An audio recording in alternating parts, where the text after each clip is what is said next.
Dadalawang isip ako kung magtatrabaho ba ako o magninegosyo na. Ang mahal ng mga bilihin ngayon, yung 1,000 mo parang barya na lang. Iniisip ko sa dami ng anak ko ngayon at sa panahon ngayon kung sasapat ba yung sasahurin ko kung magtatrabaho ulit ako. Iniisip ko rin at sino yung mag-aalaga ng aking mga anak. Kung kukuha naman ako ng taga-alaga ng aking mga anak, hindi kaya sila malulugi?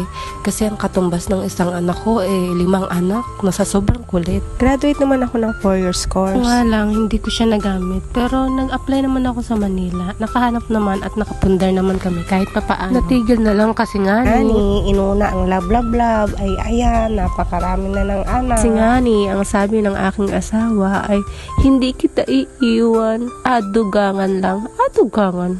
Uy, ang uwi. At sana nga umayon ang panahon sa akin kahit ganitong maliit na negosyo lang. At kabay pa na dumami ang customer at kabay pa na lumago.